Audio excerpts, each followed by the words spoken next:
AP సచివాలయం ఉద్యోగులకు ఆ రాష్ట్ర ప్రభుత్వం గుడ్ న్యూస్ చెప్పింది.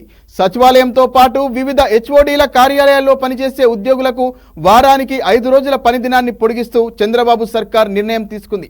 ఏపీ సచివాలయంతో పాటు హెచ్ఓడీల కార్యాలయాల్లో పనిచేసే ఉద్యోగులకు ఈ వెసులుబాటు ఉండనుంది. ఏపీలోని సచివాలయంతో పాటు హెచ్ఓడీల కార్యాలయాల్లో పనిచేసే ఉద్యోగులకు వారానికి 5 రోజుల పని దినాన్ని పొడిగిస్తూ చంద్రబాబు సర్కార్ నిర్ణయం తీసుకుంది. ఈ నేపథ్యంలో ప్రభుత్వం ఉత్తర్వులు జారీ చేసింది. ఏపీ సచివాలయంతో పాటు హెచ్ఓడీల కార్యాలయాల్లో పనిచేసే ఉద్యోగులకు ఈ వెసులుబాటు ఉండనుంది.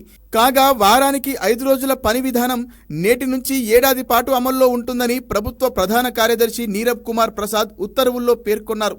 కాగా రాష్ట్ర విభజన తర్వాత హైదరాబాద్ నుంచి ఏపీకి వెళ్లిన సచివాలయ ఉద్యోగుల కోసం అప్పుడు సీఎంగా ఉన్న చంద్రబాబు నాయుడు కొన్ని ప్రత్యేక సదుపాయాలు కల్పించారు. రాజధానిలో క్వార్టర్స్తో పాటు 5 రోజులు మాత్రమే పనిచేసేలా వెసులుబాటు ఇచ్చారు. విభజన తర్వాత హైదరాబాద్లోనే తమ కుటుంబాలు ఉండడంతో సోమవారం నుంచి శుక్రవారం వరకు పనిచేసిన ఉద్యోగులు ఆ తర్వాత హైదరాబాద్కు వచ్చి వారి కుటుంబాలతో గడిపేవారు.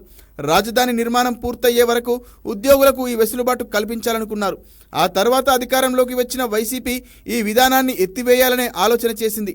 కానీ ఉద్యోగుల విజ్ఞప్తితో ఆ వెసులుబాటును కొనసాగించింది. అమరావతి నిర్మాణం ఆగిపోయినా ఉద్యోగుల 5 రోజుల పని విధానం కొనసాగుతూ రాగా ఇప్పుడు మళ్లీ కూటమి ప్రభుత్వం అమరావతి రాజధానిపై వేగంగా అడుగులు వేస్తోంది. మరోవైపు సచివాలయ ఉద్యోగులకు గతంలో కల్పించిన 5 రోజుల పని దినాల వెసులుబాటు త్వరలోనే ముగియనున్న నేపథ్యంలో 5 రోజుల పని దినాలను మరో ఏడాది పొడిగిస్తూ నిర్ణయం తీసుకుంది చంద్రబాబు నాయుడు సర్కార్.